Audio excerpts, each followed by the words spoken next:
I discover my sister's wedding on Instagram. Not through an invitation. Not through a phone call. Through a photo of her in a white dress with a caption that said, "Forever After." Every single person in my family knew about it. My parents, my cousins, my aunts, everyone except me. And when I confronted them, they said I was too intimidating, too busy, too successful to care. But that wasn't the real reason. The truth was far more twisted than I could have imagined. I sink into my leather armchair after another exhausting day at the Buchanan Restoration Project. My muscles ache in that satisfying way that comes from honest work, the kind of tiredness that reminds you you've accomplished something real. I pour myself a glass of red wine and watch the last rays of sunlight stream through my craftsman windows, painting everything in shades of amber and gold. This moment right here, this is what I work for. Peace. Solitude. The quiet satisfaction of building something that lasts. My phone starts buzzing on the coffee table. Once, twice, 3 times. I ignore it at first, reaching for my wine instead, letting the smooth liquid warm my throat. But the buzzing doesn't stop. It becomes insistent, almost frantic. With a sigh, I pick it up and start scrolling through the notifications flooding my screen. Work emails, contractor updates, the usual digital noise of my life. Then I see it. My thumb freezes mid-scroll. My breath catches in my chest. It's a photo of my sister Nyla, draped in an elegant white dress, her face glowing beneath a delicate veil. The caption reads, "Final fitting for the big day. Nyla and Travis, forever after." I stare at the screen, reading those words over and over, trying to make sense of what I'm seeing. Wedding. What wedding? When did this happen? How did I not know about this? I start swiping frantically through my social media feed, and that's when the full picture emerges like a nightmare unfolding in real time. My cousin Marissa posting photos of bridesmaid dresses. My Aunt Rosa arranging elaborate flower samples.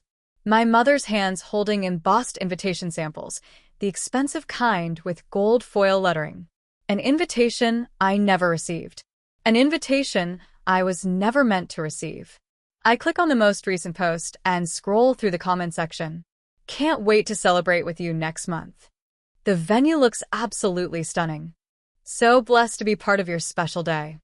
57 comments from relatives, friends, distant cousins I haven't seen since high school graduation. Everyone's going. Everyone knows. Everyone but me. My phone rings, and the sudden sound makes me jump. My mother's name flashes on the screen. Perfect timing, as always. I answer, pressing the phone to my ear with a hand that started to tremble. "Mom," I say, keeping my voice level. "Deborah, honey," she responds, and her voice has that careful, measured quality that tells me she knows exactly why I'm calling. "I was just thinking about you. How's work going?" My free hand curls into a fist. "Work is fine, Mom. I just saw Nyla's wedding dress on Instagram. The wedding I apparently wasn't invited to." The silence on the other end stretches for what feels like an eternity. 3 heartbeats. 4. 5. "Oh," she finally says, clearing her throat. "I was going to call you about that." "Were you?" I stand up, moving to the window where the Denver skyline glitters in the distance. My own sister's wedding. Was there some kind of mix-up with the invitation? Did it get lost in the mail? "Deborah." Her tone shifts, and I hear that familiar note of disapproval sliding into her voice like a knife between ribs. "Don't make this about you. You know how sensitive Nyla is." "Sensitive." I repeat the word slowly. "What does that have to do with inviting me to her wedding?"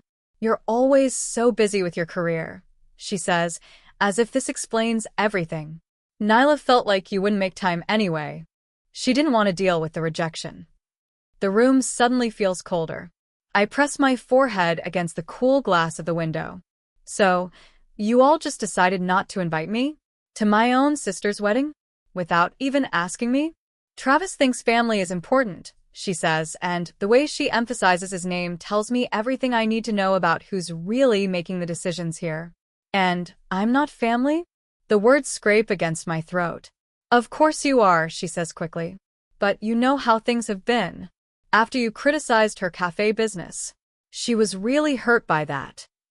I close my eyes, fighting the urge to scream. I co-signed her loan, Mom. $22,000. $22,000 that I'm still paying back after she abandoned the business 9 months later. She had the children to think about. My mother's voice hardens with that defensive edge I know so well. Single motherhood isn't easy, Deborah. You wouldn't understand. I press my forehead harder against the glass, and old memories start flooding back like water through a broken dam. Nyla at 10 years old, breaking Grandma's antique vase and me taking the blame because she cried and said she'd get in trouble. Nyla at 17, sneaking out to meet boys and me covering for her, lying to our parents, risking my own reputation to protect hers. Me at 16, coming home with a full engineering scholarship, one of only 3 awarded in the entire state, and Mom's dismissive response. Of course you got it, you're the responsible one. That's what you do. The responsible one. Always the responsible one. The one who could be counted on to fix things, to clean up messes, to sacrifice without complaint. And this is how that story ends. With me being erased from family photos because I'm too intimidating, too successful, too much of a reminder of Nyla's failures. I haven't been forgotten, Mom. I whisper into the phone. I've been erased. There's a difference. Now you're being dramatic, she sighs, and it's the sound of a woman burdened by an unreasonable child. We can talk about this later. I need to go help Nyla with the seating charts. The call ends. Just like that. No apology, no explanation, just the cold click of disconnection. I stare at my phone, watching as new wedding posts continue to appear. Nyla twirling in her dress, like a princess in a fairy tale. Travis and his groomsmen sampling wedding cakes. My parents beaming beside the happy couple, looking prouder than I've ever seen them look at any of my accomplishments. A family portrait without me. A family that decided I was expendable. My phone starts buzzing again with text messages. Jenna, my best friend since college. Did you see? Call me right now. Marcus from work. Just saw your sister's wedding stuff online. What the hell is going on? Even Mrs. Henderson, my elderly neighbor. Dear, are you aware of what's happening with your family? Even the people on the periphery of my life noticed my exclusion. Even strangers can see what my own family tried to hide. The humiliation burns like acid in my throat. I sink back into my chair, and the weight of 35 years presses down on my shoulders like physical force.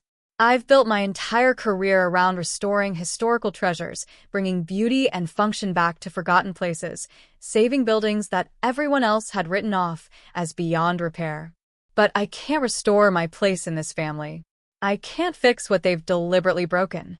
The realization washes over me like cold water, sharp and clarifying. All these years, I've been the fixer, the responsible one, the steady hand that everyone could depend on. I've co-signed loans that destroyed my credit. I've babysat on demand, canceling my own plans without complaint. I've listened to midnight breakdowns about failed relationships and business disasters.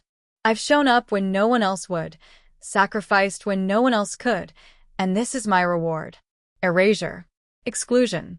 The quiet removal of my existence from their narrative. My phone buzzes again. I silence it without looking and set it face down on the table. From my window, I can see the mountains west of Denver, their peaks burnished copper in the fading light. Beyond them lies Boulder, where my parents still live in the Victorian house where we grew up, where Nyla returned with her 2 children after her husband Eric abandoned them, where they're planning this elaborate wedding without me.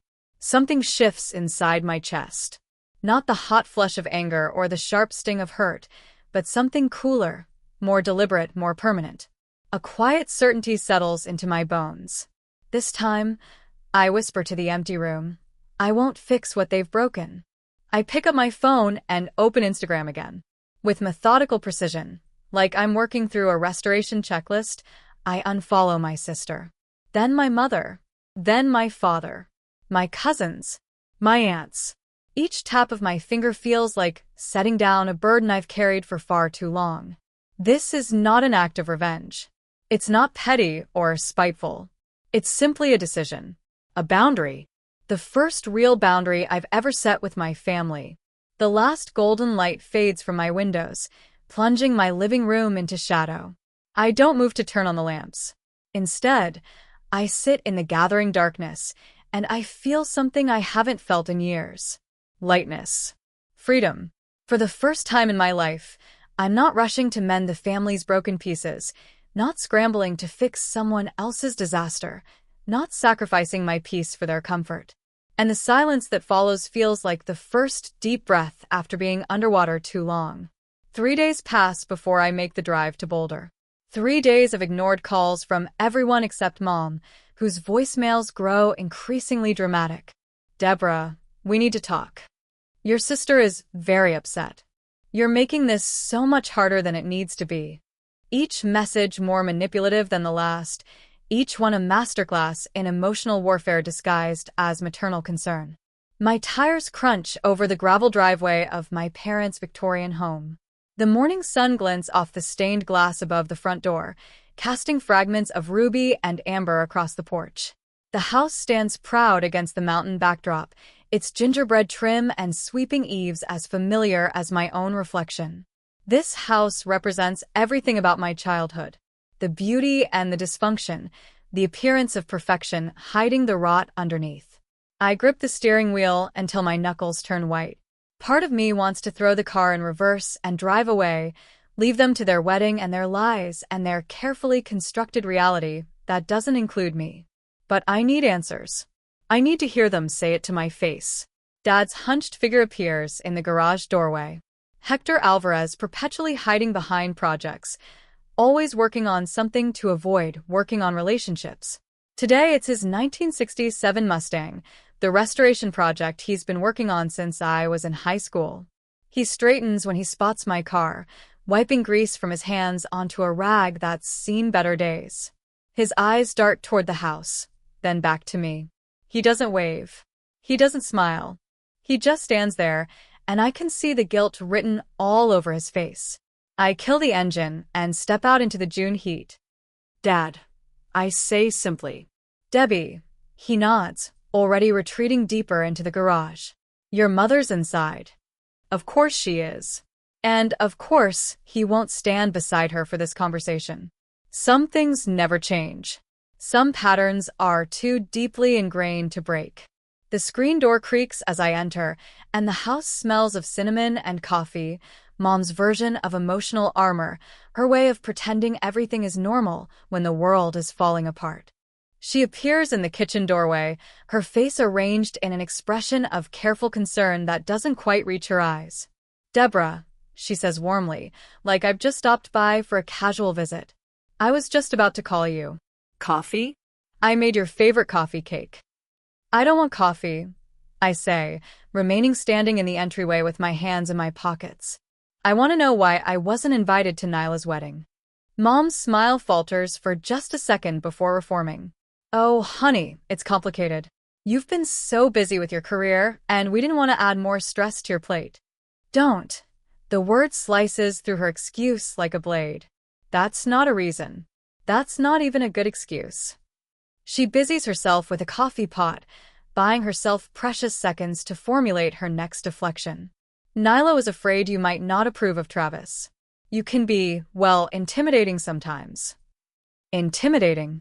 I repeat the word slowly. Because I asked basic questions when she introduced him after 3 weeks of dating? Because I suggested they slow down and actually get to know each other? He thinks family is important, Deborah. She sets 2 mugs on the counter with hands that tremble slightly. And you've always been so independent, so focused on your career. He wondered if you even cared about family bonds. The garage door opens and Dad shuffles in, his eyes fixed on the hardwood floor. Don't make things harder than they already are, he mutters. Harder for whom? I ask, feeling heat rising in my chest. For Nyla? For Travis? For you two, who have spent decades making excuses for her. Deborah, that's not fair. Mom's eyes well with practiced tears, the same performance I've seen 1,000 times before. Fair. The word explodes from me with a force that surprises even myself. Was it fair when I co-signed that business loan for her cafe? $22,000, Mom. That's what I've paid back over the past year, while she abandoned it after 9 months to pursue other dreams. while she posts vacation photos from Sedona and spa days with her friends. She had the children to think about, Dad interjects, finally meeting my gaze. After Eric left her, she was devastated. The cafe was too much pressure. Eric left 4 years ago. I stepped closer to them both. The cafe disaster was last year. I've been making those loan payments while she's been living her best life, and somehow I'm the one who's too busy to care about family. Their silence confirms what I already suspected. This goes deeper than a simple oversight or misunderstanding. Single motherhood isn't easy, Mom whispers, reaching for the same excuse she's used for years. And Travis, he can provide stability. He has a good job in pharmaceutical sales. So she found her meal ticket, I say quietly, and the pieces click into place with sickening clarity. And now I'm an embarrassment. Too successful. Too independent. A reminder that she could have built something herself instead of waiting for someone to rescue her. Their continued silence is answer enough. Dad shifts uncomfortably, and Mom's tears dry up remarkably fast. Did Travis specifically say he doesn't want me there? I ask directly. Dad clears his throat. He thinks you look down on Nyla, that you judge her life choices. I see. I nod slowly. And none of you thought to ask me? To give me a chance to address these concerns? You just accepted the word of a man who's known her for what, 7 months? Please understand. Mom reaches for my arm, but I step back. This wedding means everything to her. After the cafe failure, after Eric abandoned her with 2 small children, she deserves happiness. Emma and Lucas deserve stability. And there it is. The children. 8-year-old Emma and 6-year-old Lucas, wheeled out as justification for every bad decision Nyla makes, every excuse that needs to be manufactured, every sacrifice I'm expected to make without complaint. And what about me? I ask quietly. What do I deserve after paying her debts? After babysitting every weekend she had a date? After listening to her cry about Eric at 2 in the morning for months on end? After co-signing loans that destroyed my credit? After being the reliable one, the responsible one, the one who always shows up? What do I get? You're stronger, Mom says, and she actually seems to believe this is a compliment. You've always been the responsible one. You can handle disappointment. The responsible one. The family ATM, the free therapist and emergency babysitter and emotional punching bag. Never the sister worth including. Never the daughter worth protecting. Just the reliable workhorse who'll keep pulling the cart no matter how heavy the load. I turn toward the door, suddenly exhausted by the weight of their expectations and manipulations. I'm leaving. Deborah, please. Mom follows me toward the door. We're family. You can't just walk away from family. I pause with my hand on the doorknob, feeling decades of resentment crystallizing into something hard and clear. Family. I repeat the word slowly. Is that what we are? Because family doesn't exclude each other. Family doesn't lie and manipulate. Family doesn't take advantage of the person who's always there to help. Where are you going? Dad steps forward, looking genuinely confused, as if he can't comprehend that this time I won't simply absorb the blow and move on. Away from here, I say simply. If Nyla wants her perfect wedding with her perfect new husband, she can have it without me. I won't be the uninvited ghost haunting the edges of your family photos anymore. I leave them standing in the doorway, their faces painted with confusion and the dawning realization that maybe, just maybe, they've pushed me too far this time. As I drive away, I don't look back. I don't cry. I just feel a strange sense of relief, like I've finally put down a weight I've been carrying since childhood. 20 minutes later, I slide into a booth at Copper Kettle, the coffee shop where my best friend Jenna works. She spots me immediately and brings over a latte without asking, sliding into the booth across from me. She's known me since college. She recognizes the aftermath of family confrontation written all over my face. That bad, huh? She asks gently. Worse. I wrap my hands around the warm mug. Travis doesn't think I care about family. That's why I wasn't invited. He convinced Nyla I'd be judgmental and disapproving. Travis, Jenna snorts. The guy who's known your sister for 7 months thinks he gets to decide who cares about family? That's rich. Apparently my success intimidates him. Or threatens Nyla. Or both. The story keeps changing depending on which family member is doing the explaining. Jenna glances around the coffee shop, then pulls out her phone with a serious expression. Speaking of Travis, she says, sliding it across the table. My friend Kelly took these photos last night at Downtown Lounge. I look down at the screen, and my stomach tightens. The photos show Travis, the man who's supposedly so devoted to family values, with his arm wrapped around a blonde woman who definitely isn't my sister. They're laughing together, heads close, bodies angled toward each other in a way that speaks of intimate familiarity. In the last image, his lips are pressed against her neck. My stomach tightens, not with surprise but with bitter confirmation. Of course. Of course the man preaching about family values is cheating on my sister. When was this taken? Last night around 11, Jenna says. Kelly recognized him from Nyla's Instagram posts. She thought I should know. I pushed the phone back toward her. And what exactly am I supposed to do with this information? Jenna blinks in surprise. Tell your sister?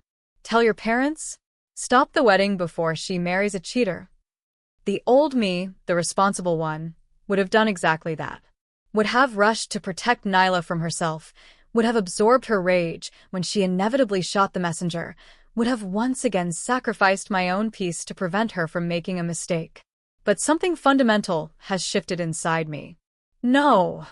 The word feels foreign but right. I'm not doing that. Deborah, Jenna leans forward. He's cheating on her. You can't just let her marry him without knowing. Can't I?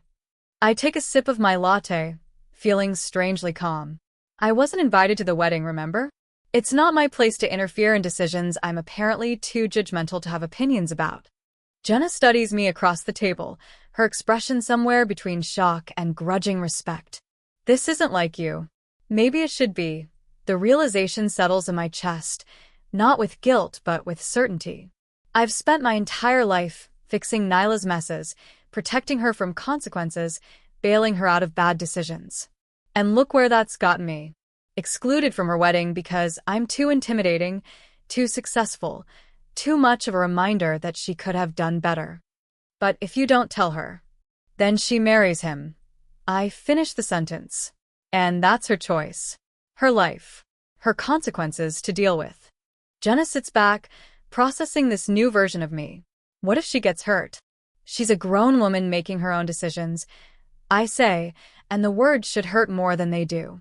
I can't rescue someone who doesn't want to be saved. I can't protect someone who's actively pushing me away. And the kids? That question lands harder. Emma and Lucas, innocent in all of this, about to get a stepfather who's already cheating before the wedding even happens.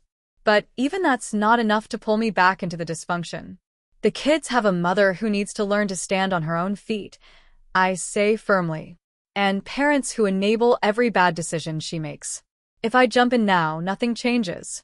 The pattern just continues. Nyla makes a mess, I clean it up.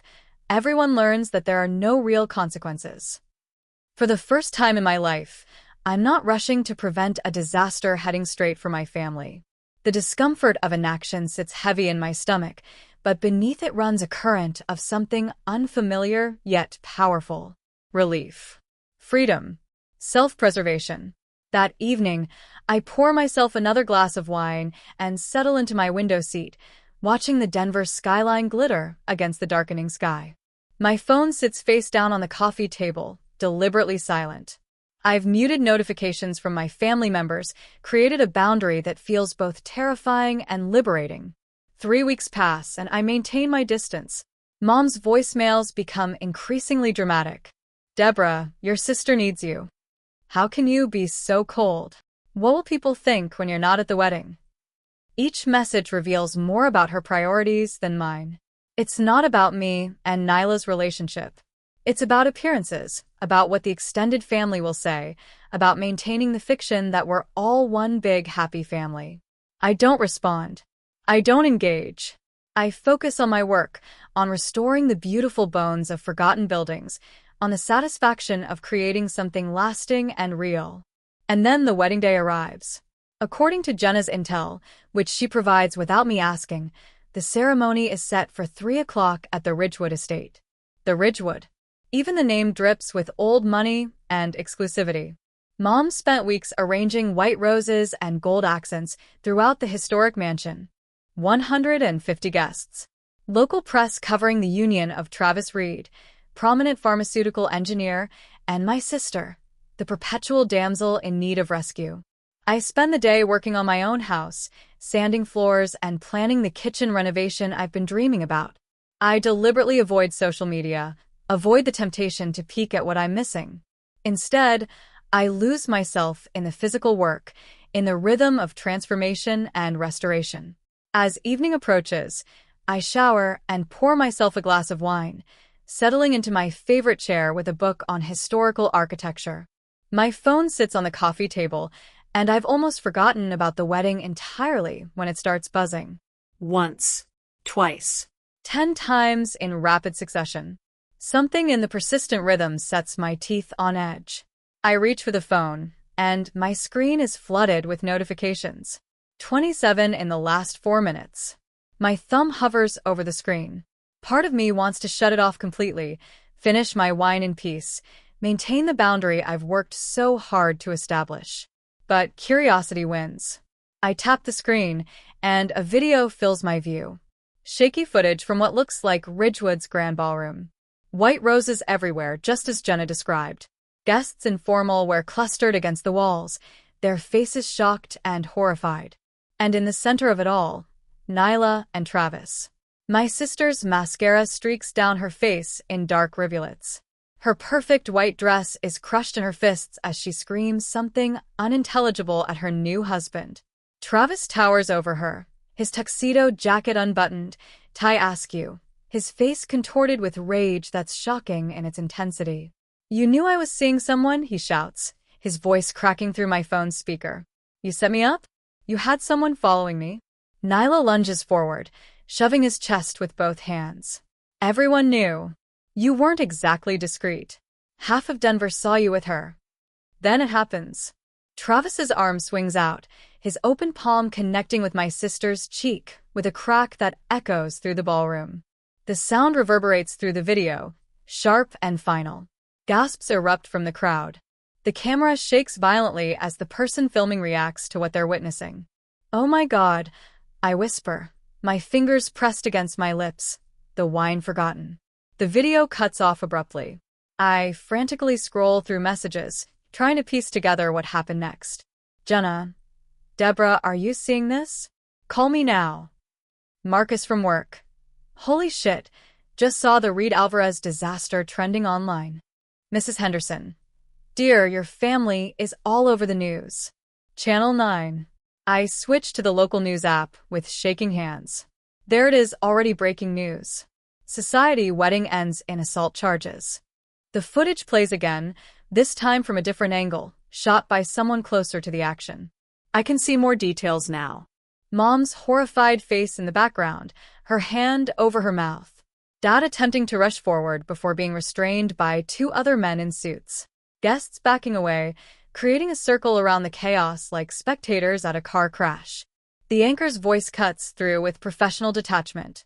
Police were called to the prestigious Ridgewood estate this evening after the groom, Travis Reed, allegedly assaulted bride Nyla Alvarez during what witnesses describe as a heated argument about infidelity allegations. Reed has been arrested and charged with assault. The bride was treated at the scene by paramedics, but declined transport to the hospital. I close the app and toss my phone onto the cushion beside me.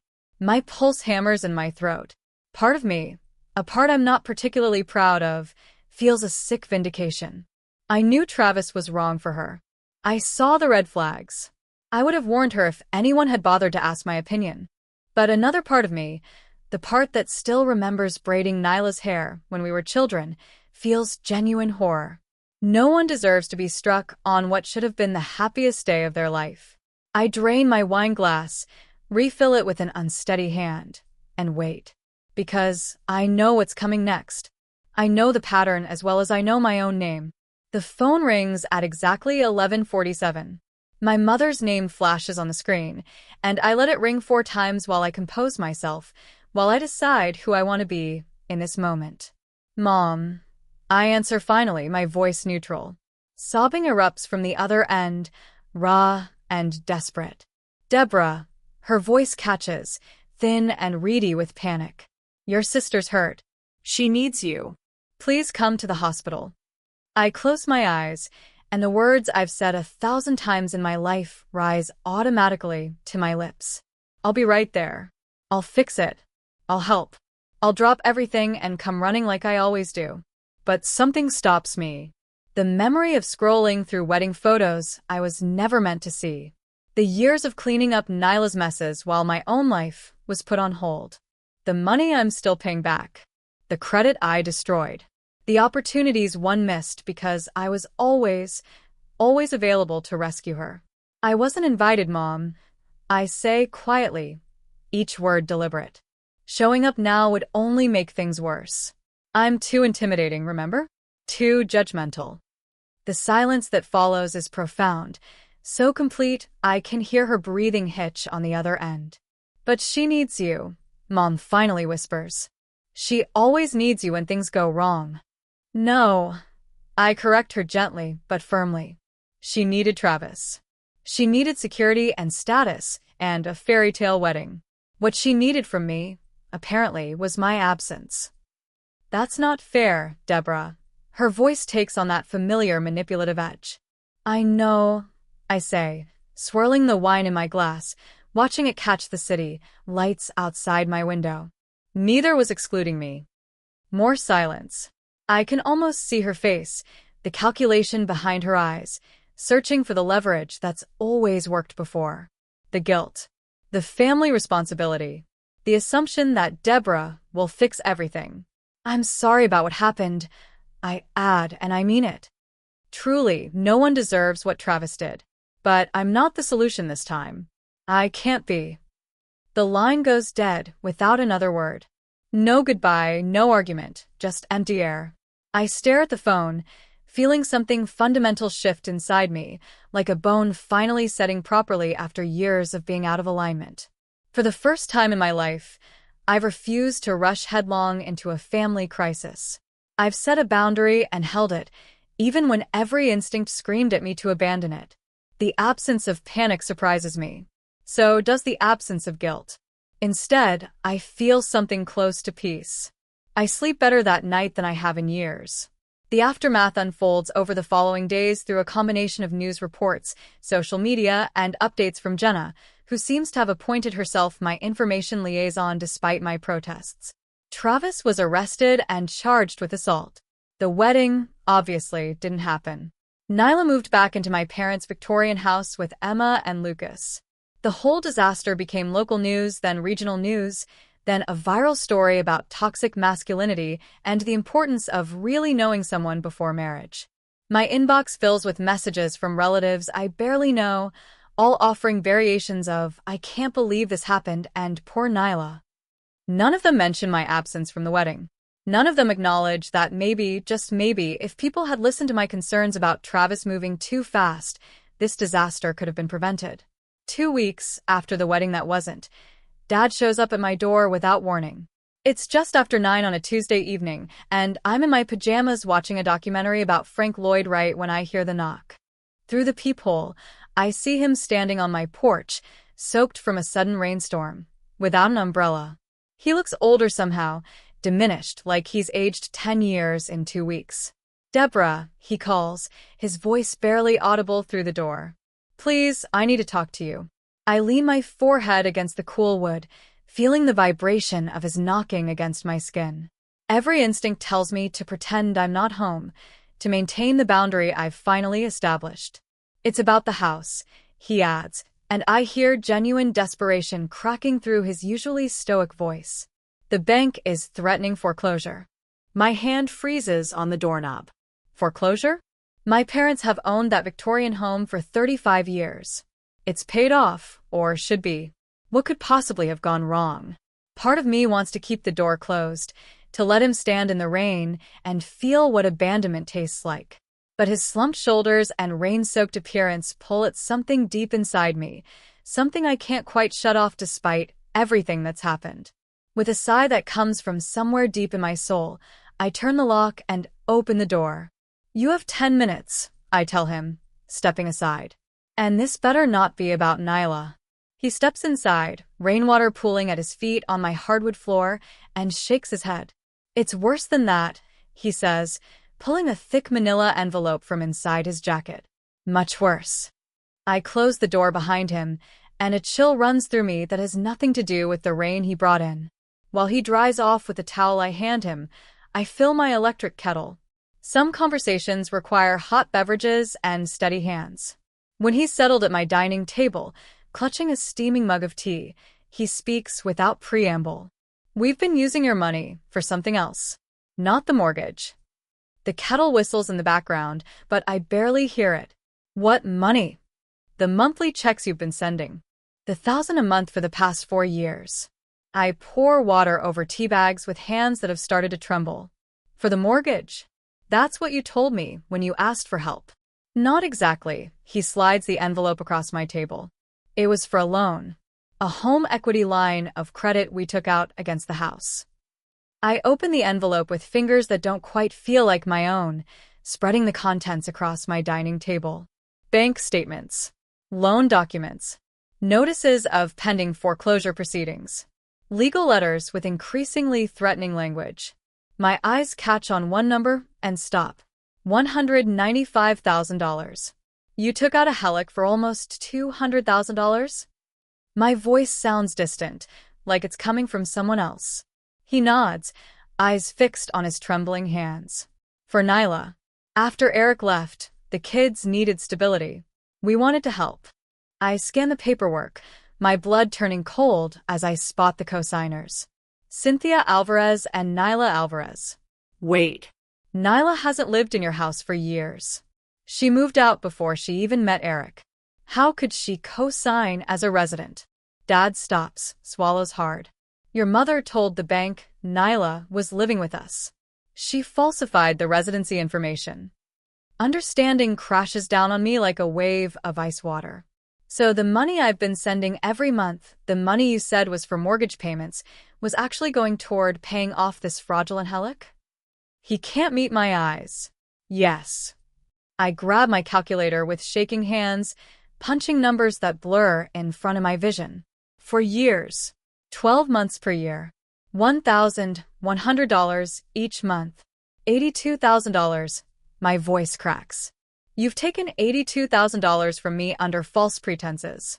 That's fraud, Dad. That's bank fraud and theft." "Deborah, please. Where did the money go?" I demand, slapping my palm against the table hard enough to make the mugs jump. Tea spills across the statements, and neither of us moves to clean it up. "Where did almost $200,000 go?" His voice is barely a whisper. "Nyla's debts. The legal fees after Eric left, even though he didn't fight the divorce. The down payment on her house because Travis had requirements about where they would live. The new car because hers broke down. Emma's private school tuition. Lucas's speech therapy. Nyla's business loan that you co-signed. We also used some of it to help her with those initial payments before she gave up." I laugh, and it's a harsh, bitter sound that surprises even me. "Travis. The man who hit her at their wedding. That's who got my money. You destroyed your own financial security and stole from me to impress a man who turned out to be exactly what I warned you he was." Dad doesn't answer, which is answer enough.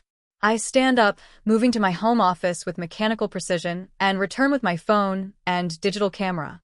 I begin photographing every document, every signature, every line of every statement. "What are you doing?" Dad asks, alarm finally breaking through his shame. "Documenting fraud." The camera shutter clicks with satisfying finality. Bank fraud, specifically. Falsifying residents' information on a loan application. Identity theft. Wide fraud. Take your pick. "You can't." He stands up, reaching for the camera.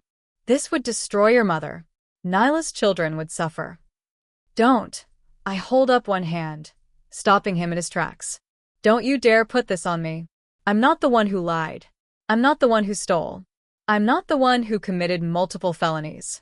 This is on you and Mom. His face crumples like wet paper. We never meant for it to go this far. Yes, you did. I set the camera down, meeting his eyes directly for the first time. You meant every bit of it. You just never expected to get caught. You thought I'd keep sending money forever, that I'd never ask questions, that I'd just be the reliable ATM I've always been. My phone buzzes with a text from Marcus, my colleague who I'd mentioned the situation to in passing. Bank contact info coming your way. My cousin works in mortgage fraud investigations. How much is left on the helic? I ask, pulling up a notepad. Dad rubs his face with both hands. About 70,000. The foreclosure notice came 3 days ago. They're calling the entire balance due because we've missed 4 payments. I continue photographing, capturing every signature, every false statement, every piece of evidence that could send my parents to prison. Dad watches in silence, the full magnitude of what they've done finally sinking in. Why now? I ask, finally setting down the camera. Why tell me the truth after all this time? He's quiet for a long moment. Your mother thought we could refinance, take out another loan to cover this one. But after the wedding disaster hit the news, after Travis was arrested, and it became this huge scandal, no bank will touch us. Our credit is destroyed. We're out of options. So you came to me. I finished for him. Not because you felt guilty. Not because you wanted to do the right thing. But because you ran out of ways to keep the lie going. I couldn't live with it anymore, he adds quickly. Not after you were excluded from the wedding. Not after everything we've done to you. I told your mother I was coming here tonight to confess. She tried to stop me. I bet she did, I mutter, downloading the photos to my computer and backing them up to 3 separate cloud storage accounts. Dad stands there in my dining room, looking smaller and older than I've ever seen him. What are you going to do? I don't know yet, I admit. But I'll tell you what I'm not going to do. I'm not going to fix this for you. I'm not going to write a check. I'm not going to co-sign another loan or mortgage my future for your mistakes. Those days are over. He nods slowly, accepting this. I understand. We deserve whatever happens. After he leaves, I sit alone in my living room, staring at the documented evidence of my family's betrayal. The number keeps running through my head.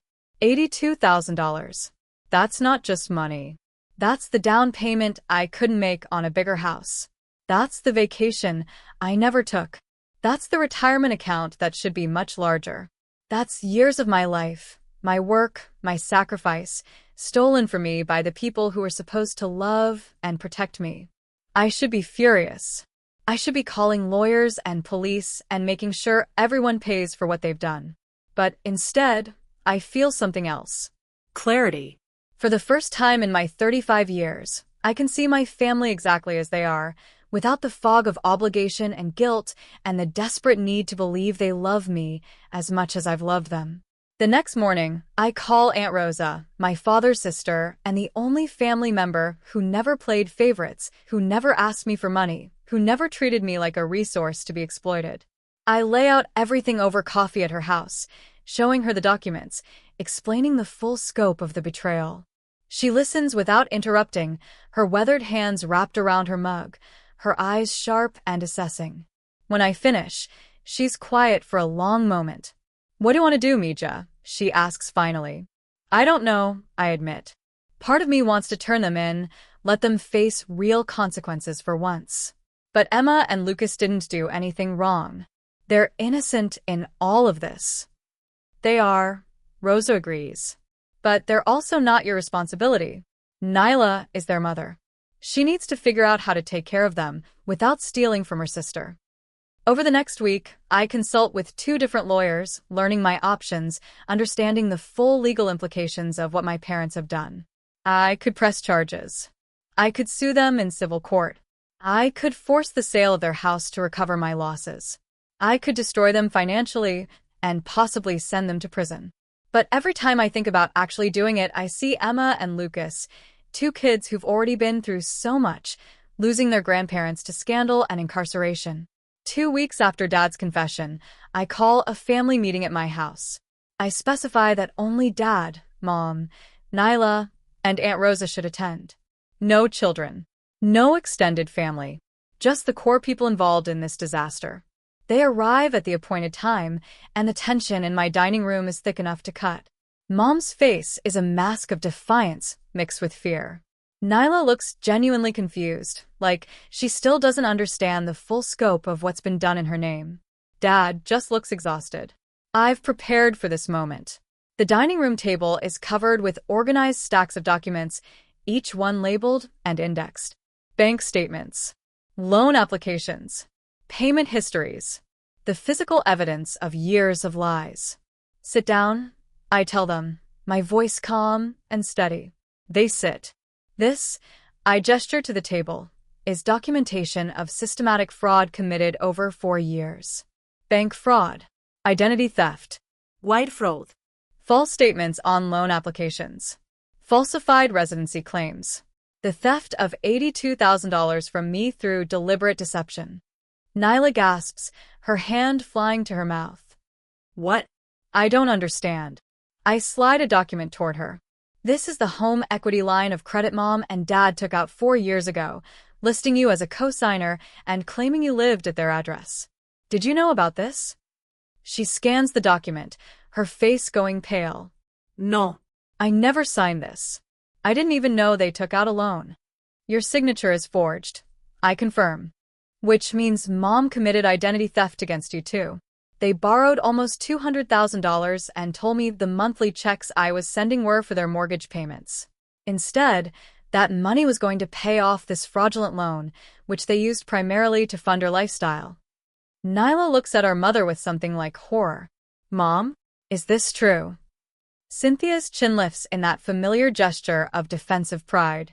I did what I had to do to protect this family, to give you and the children stability after Eric abandoned you. You stole from your own daughter, Rosa interjects quietly. You committed multiple felonies. You forged Nyla's signature and stole from Deborah.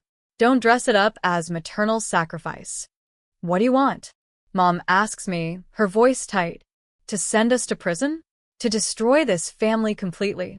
What I want, I say slowly, is for all of this to end. The lies, the manipulation, the endless cycle of Nyla making mistakes and me paying for them.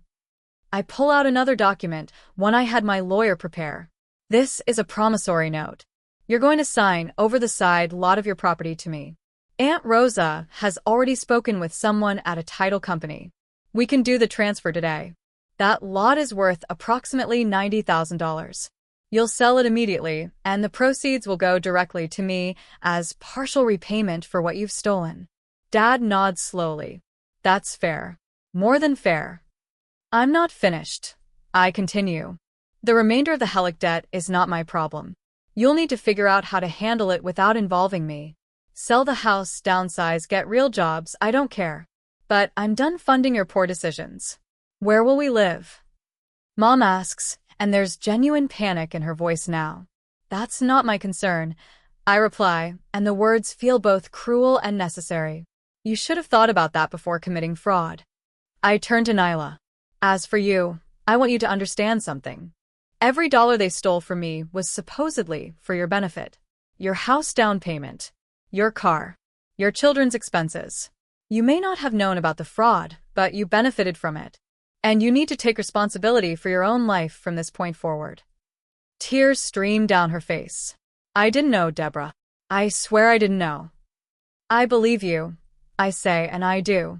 But that doesn't change the fact that you're 33 years old with 2 children, and you need to stop waiting for someone to rescue you. No more loans from family. No more emergency bailouts. You stand on your own feet from now on. The room falls silent. Mom looks like she wants to argue, to manipulate, to find some angle that will let her escape consequences. But for once, she seems to realize that she's pushed me beyond the point where her usual tactics will work. If you don't agree to these terms, I add quietly, I will press charges. I have more than enough evidence to send both of you to prison. And before you think about using the grandchildren as leverage, remember that I've already made peace with being cut out of this family. I don't need you, but you very much need me to not destroy you. Dad reaches for the promissory note with a shaking hand. We'll sign. Where? 3 hours later, we're at a title company office. The attorney explains the documents with professional detachment. Dad signs first, his hand trembling as he transfers away a piece of the property he's owned for 35 years. Mom signs next, her jaw clenched so tight I can see the muscles jumping. I don't make speeches about forgiveness. I don't hurl final accusations. I simply sign where indicated and accept my copies of the paperwork. The side lot is mine now. My lawyer has already found a buyer, a young couple from the neighborhood who want to expand their garden. The sale will close in 2 weeks. As we stand to leave, Dad touches my arm gently. I'm sorry, Debbie, his voice cracks. For everything. For all of it. You deserved so much better from us. I nod once, unable to find words that won't crack open my carefully maintained composure. This isn't forgiveness. It's not reconciliation. It's just acknowledgement that something has permanently broken and can't be fixed. Outside on the sidewalk, Nyla approaches me hesitantly. I'll pay you back, she promises, fresh tears spilling down her cheeks. Every cent, even if it takes me the rest of my life. Take care of your kids, I tell her, my voice softer than I expected. Stand on your own feet. Make better choices. That's all I want from you. She nods, wrapping her arms around herself. I'm sorry I didn't stand up for you about the wedding. I should have insisted you be invited. I was weak and selfish, and I'm sorry. I drive home alone, windows down, letting the autumn air whip through the car. My phone rings, and it's Jenna, calling to check in. It's done, I tell her. The lot transfer went through. They signed everything. How do you feel? I consider the question carefully, checking in with myself in a way I've learned to do over these past months. The anger is still there, but it's different now. Not the hot flash of betrayal, but something more controlled, more useful. The kind of fire that forges steel rather than destroying it. Like I've finally stopped carrying other people's weight, I answer honestly. Like I can breathe for the first time in 35 years. 3 days later, a certified check arrives from the lot sale. I study the numbers, calculating what it covers and what it doesn't. It's not everything, not even close, but it's something. It's acknowledgement. It's at least partial justice. I deposit the check and use part of it to pay off the remainder of Nyla's cafe loan that I've been carrying for the past year. The rest goes into a high-yield savings account. I don't spend it. I don't celebrate. I just let it sit there, a small measure of restitution for years of being used. Over the following weeks, I hear through Jenna that Nyla has gotten 3 jobs. She works retail during the day, cleans office buildings at night, and does freelance graphic design on weekends. Emma walks herself to school now. Lucas joined Little League without anyone forcing him into activities he doesn't enjoy. Mom and Dad put their Victorian house on the market, preparing to downsize to something they can actually afford. The family I knew is splintering, restructuring, learning to function without me as the foundation holding everything together. It should hurt more than it does. But mostly I feel relief. 2 months after the lot sale, on a Saturday afternoon, my doorbell rings. I check the peephole and see Nyla standing on my porch alone, clutching a small wooden box. She's wearing jeans and a simple sweater, no designer labels, no expensive accessories. Her hair hangs straight and uncolored, streaked with gray she's no longer hiding. I open the door but don't immediately invite her in. Nyla. I know I don't have the right to ask for your time, she says quickly, but I wanted to give you something. If you'll accept it. I step aside, letting her into my living room. She seems smaller somehow, or maybe I'm just seeing her clearly for the first time without the fog of obligation distorting my vision. She holds out the wooden box. Dad found this when they were packing up the house. He thought you should have it. I take the box carefully and lift the hinged lid. Inside, nestled in faded velvet, is our grandfather's pocket watch. The gold case is tarnished with age, but I recognize it immediately. When Grandpa died 15 years ago, this was the one thing I wanted, the one meaningful heirloom that connected me to him. But it had disappeared, and I'd assumed it was lost or sold. How did you know I wanted this? I ask, lifting it carefully. The weight of it in my palm feels right, like something I've been missing without realizing it. You mentioned it once when we were teenagers, she says softly. You said Grandpa used to let you wind it when you visited him, that it made you feel connected to something permanent. I turn the small winding stem, and the mechanism clicks to life. Despite years of neglect, it begins to tick with surprising strength. Maybe time doesn't erase mistakes, Nyla says quietly, but it teaches you when to stop repeating them. We sit in my living room, not on the couch together like sisters, but in separate chairs with space between us.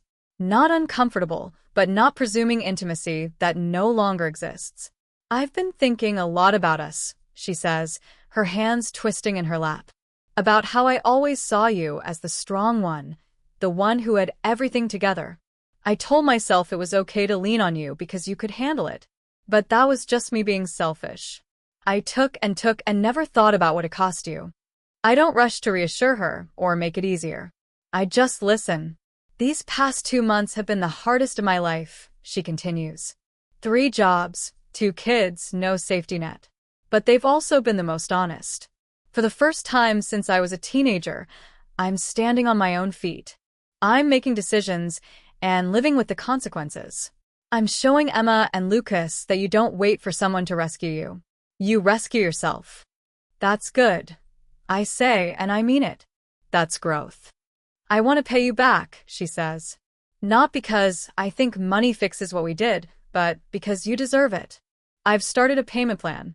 $50 a week. It's not much, but it's what I can manage right now. I shake my head. Keep your money. Use it to take care of your kids. Use it to build a life that doesn't require stealing from your sister. But I don't want your money, Nyla. I interrupt gently. I want you to break the cycle. I want you to raise Emma and Lucas to understand that actions have consequences, that family doesn't mean enabling destructive behavior, that asking for help is different from demanding rescue.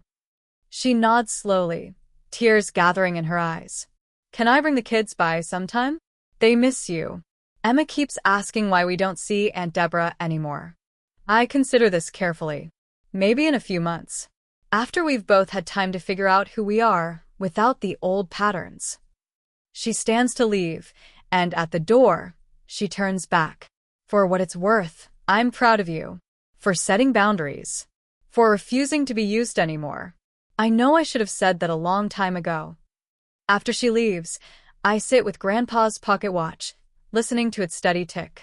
The sound is soothing, a reminder that some things endure, that value doesn't always announce itself loudly, that patience and careful maintenance can keep even forgotten things running.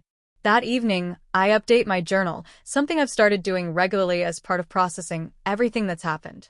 Today's entry is simple but profound. The softest revenge isn't revenge at all. It's peace. It's choosing yourself. It's walking away from people who only valued you for what you could give them. It's building a life so full of genuine joy and purpose that their absence becomes a relief rather than a loss. It's understanding that you don't have to light yourself on fire to keep other people warm. No bitterness curls through my chest as I write these words. No burning need to make things even, or to ensure they suffer as much as I did. Just calm certainty that I've found my way back to myself, that I've reclaimed the life I was always meant to live. In the months that follow, I throw myself into my restoration work with renewed passion. The Buchanan House project becomes something special, a transformation that feels symbolic of my own journey. I restore what can be saved, replace what's beyond repair, and create something beautiful from the bones of something nearly forgotten. I start teaching workshops on historical restoration at the community college, sharing my knowledge with a new generation of craftspeople who care about preservation and beauty. I join a women's professional group and make new friends who know nothing about my family drama, who value me for who I am now rather than what I can do for them. Marcus from work becomes a genuine friend, someone who understands what it means to set boundaries with family, who doesn't judge me for the choices I've made. Mrs. Henderson next door continues bringing me banana bread, but now we also have coffee together on Sunday mornings, swapping stories about our gardens and our lives. 6 months after the lot sale, I receive a letter from Nyla. Not a text, not an email, but an actual handwritten letter on nice stationery. In it, she updates me on her life. She's down to 2 jobs now, having gotten a promotion in her retail position that comes with better hours and benefits. Emma made honor roll. Lucas discovered he loves soccer. She's in therapy, working through the patterns that led her to always look for rescue rather than standing on her own. She doesn't ask for anything. She doesn't make excuses.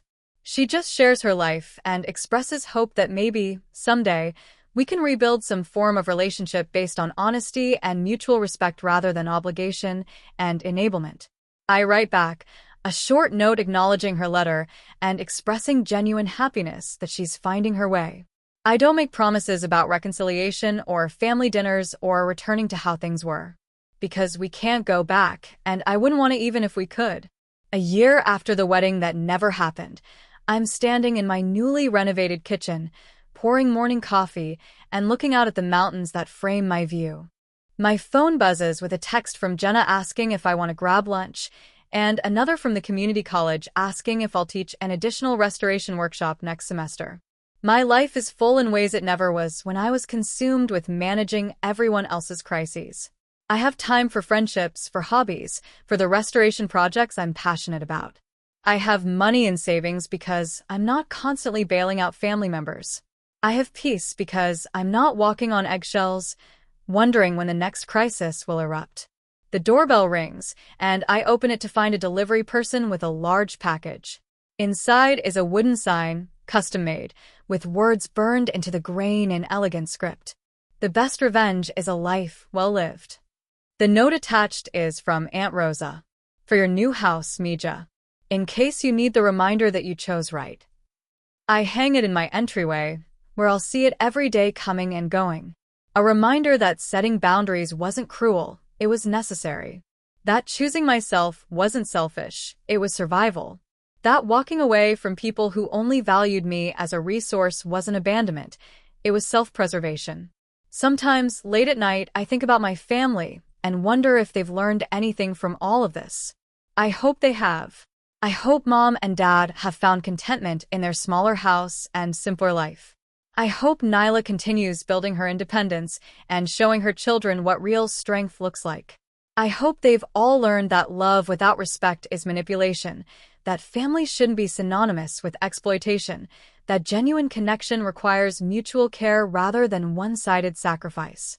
But whether they've learned these lessons or not doesn't determine my peace anymore. I've built something they can't touch, can't diminish, can't exploit. I've built a life that's truly mine. As I finish my coffee and prepare for another day of restoration work, I realize that the most important thing I've restored isn't any historic building or forgotten treasure. It's myself, the woman I was always meant to be, before obligation and guilt and the weight of everyone else's expectations buried her under layers of responsibility. And standing here in my kitchen, looking out at the mountains with Grandpa's pocket watch ticking steadily on the counter beside me, I finally understand what freedom feels like. If this story resonated with you, if you've ever felt like the family ATM or the one everyone depends on but no one appreciates, please share this with someone who needs to hear it. Sometimes the bravest thing you can do is choose yourself. Sometimes the most loving thing you can do is refuse to enable destructive patterns. And sometimes the quietest act of courage is simply walking away from people who only valued you for what you could provide. Drop a like if you understand what it means to set boundaries with family, hit that subscribe button for more stories about finding yourself after losing yourself in others, and leave a comment telling me your own story. You're not alone in this struggle.